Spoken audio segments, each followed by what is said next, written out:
That's really well said. My mom told me that when I was little, she used to think that I was a very shy kid. I wasn't speaking much, and she said that she started worrying about it. Is he too shy? Does he have some social issues? I'm not good enough for him. He doesn't want to go play with those kids. And then one day she came into my room and I had gathered all these leaves outside. I had made a mandala out of them. I had drawn something on it with a pencil, and she asked me what I was doing. And I said, I'm making a drawing. And she said, oh, you're being so creative. And I said, no, no, no, I'm making a drawing. And she realized that I wasn't shy, I was observing. And I didn't feel the need to talk to people and share my experiences because I was living them intensely. And that taught her a lot about me. And when we grow up, we start applying that to everything in our lives. And we forget that we're still children inside. We're still that kid who loves to look around, watch things, observe, understand. And then one day we wake up and we think, why is everything so hard? And sometimes we think, why is it so boring? Why is it so difficult to get inspired? Why am I completely numbed out? And we blame it on so many things. We blame it on the screens. We blame it on our bad childhood. We blame it on our parents. We blame it on our bosses. We blame it on our colleagues. But it's all our fault because we stopped living. We stopped noticing things around us. We stopped feeling things within us. We just became hardwired to outsource our thoughts. When did you last sit down, close your eyes and ask yourself, what do I feel right now? Or what do I need right now? What do I want to do? How do I feel about this project? How do I feel about this relationship? How do I feel about myself? We never ask ourselves these questions. We are constantly running away from ourselves. And the moment we stop and face our reality, we realize that all we're looking for is already here. In 2016, I decided to do something radical. I sold all my stuff, quit my job, and embarked on this adventure called School of Life. I love to call it an accidental social experiment because I had no idea how people would react to the idea of sharing life lessons from history and philosophy. At the beginning, it was just me writing videos in a corner. And now it's an amazing international team. We publish books, articles, workshops. And today, we're sitting at the table of success. And it feels good, it's nice. But it's not the point of the whole thing. There's something that happened along the way that changed me. When we started creating more content, I felt pulled in so many directions. I felt this constant pressure to innovate. We already have the attention of millions of people around the world. So what do we do next? How do we keep them engaged? How do we reach more people? What if we change our style? What if we put more effects? What if we speak faster? What if we speak slower? What if we use artificial intelligence? What if we post more often? What if we post less often? These are the questions that were bombarding me nonstop. And I was actually quite scared. I would go to people that I admired online and I would look at what they were doing and compare it to what we were doing and see where we were lacking. And then I started feeling that we were becoming a shadow of everyone else, and I thought maybe we should just quit. And then I started reading a book called Daily Rituals, which is basically the habits, behaviors, and lifestyles of many famous artists and scientists, and it revealed something interesting. There's this myth that geniuses are super prolific. They produce so much, they're working 7 days a week. And it turns out that many of them worked sporadically. They would go months without producing anything, but then they would have this burst of creativity, and they would produce something incredibly powerful. I remember talking to someone and I said, how is it possible you're so creative? And he said, it's not me. It's my environment. And he told me how he had a setup, a very particular setup where he would write his scripts. And it was kind of messy. And I could see that it was very comfortable for him to be there. And he said, if I leave that place, I cannot be creative. And I thought, of course, because if you leave that place, you leave behind the memories. You leave behind the ideas. You leave behind the inspiration that this environment provided you. And that environment didn't necessarily have to be physical. A lot of it was mental. He had read so many books. He had watched so many documentaries. He had spoken to so many people that it was a combination of influences that created this explosion of creativity. So when I learned this, I went back to my desk and I thought, how can I create an environment that enables me to be creative? And I started designing it, and I wanted it to be cozy. I wanted it to be inspiring. I wanted it to be comfortable. And I spent months doing this. And when I finally finished it, I realized that I had become the happiest I've ever been. And it was the first time that I could sit down at my desk and feel peace. And I knew that this is what I needed to do to design a lifestyle that supports me creatively, mentally, and physically. I don't care anymore about the number of videos, the number of books, the number of students, the number of workshops, the number of talks I give. I just want to feel this peace. I want to feel this joy. I want to feel this comfort. And then I decided that I'm going to sit down and see what comes out. And that's exactly what I'm doing right now. I'm seeing what comes out of this environment. I'm seeing what comes out of this state of being. If you have felt at any point in your life that deep sense of fulfillment, that feeling of complete joy and happiness in what you do, you know exactly what I'm talking about. And if you haven't, please go and find it. Please go and create an environment, a mental and physical space that helps you unleash your potential. Because when you do, you can make better decisions. You can enjoy the process more. You can be more productive, but in a healthy way. We're facing an unprecedented challenge. We're living in times where our actions have a global impact. And it can be very difficult to decide what to do when we see so much pain, so much suffering, so much chaos. On top of that, we're living longer. So the chances of us experiencing loss and grief, either of people close to us or of ourselves, are higher than ever, and many of us feel unprepared. This is why we're launching a brand new program called Active Hope. It's a series of 6 weekly classes exploring how to be effective, resilient, and peaceful in uncertain times.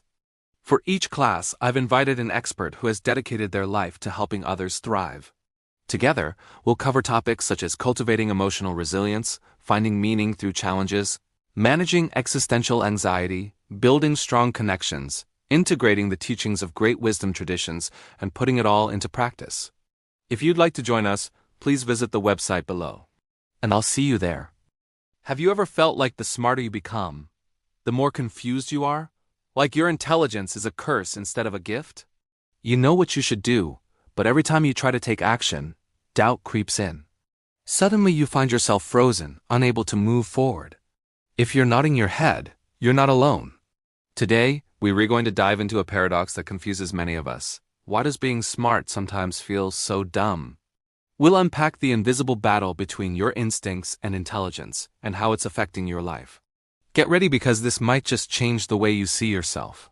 Humans evolved with 2 powerful tools: instinct, fast, emotional, reactive. Intelligence, slow, logical, thoughtful. Your instincts are ancient.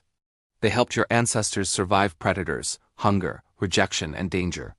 But intelligence is the new kid on the block. It has changed the game, allowing us to plan ahead, strategize, and innovate. However, this new tool comes with its own set of problems. You see, in today's world, our intelligence often gets the best of us. We think too much, analyze too much, overcomplicate things, and ultimately end up feeling lost. You probably already know what you should do to improve your life, achieve your goals, or fix your problems. Yet somehow you find yourself stuck. It's like having the answer staring you in the face and still feeling completely lost. Welcome to the struggle of the intelligent mind. Our intelligence is a double-edged sword. While it allows us to ponder complex theories and imagine intricate solutions, it also gives us the ability to overanalyze every little detail. We can get lost in hypothetical situations, imagining all sorts of outcomes that may never happen. We find ourselves trapped in an endless loop of what-ifs. What if I fail? What if they don't like me? What if I'm not good enough? These questions keep us awake at night, paralyzing us with fear and doubt. The funny thing is, even though we know these thoughts are irrational, we still give them power. It's like watching a movie in your head that you already know has a terrible ending, but you just can't look away.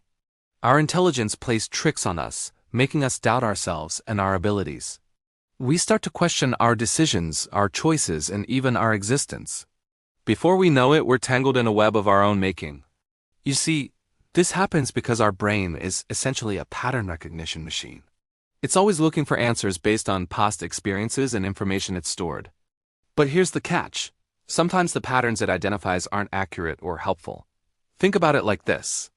If you have a friend who is always late, your brain might learn the pattern and assume they're unreliable. So the next time you make plans with them, you automatically expect them to be late. Even if they tell you they'll be there on time, your brain's pattern recognition kicks in and you anticipate lateness. It's like having a personal psychic, except instead of predicting the future, it's stuck in the past. But hold on a minute. Does this mean our intelligence is to blame? Not exactly. You see, while our brain's pattern recognition abilities can lead us into a tangle of overthinking and analysis paralysis, it's not inherently bad. In fact, it's quite the opposite. It's a remarkable tool that has allowed us to innovate, create, and thrive. Just think about it. Pattern recognition is what allows us to learn from our mistakes and avoid repeating them. It's what enables us to recognize faces in a crowd, to predict weather patterns, and even to diagnose diseases. However, the issue arises when these patterns become rigid and inaccurate, when our brain refuses to let go of outdated beliefs and assumptions, and when we allow overthinking to dictate our lives. That's when things get tricky. So, what's the solution? How do we break free from this cycle of confusion and regain control of our lives? As always, the answers lie within us.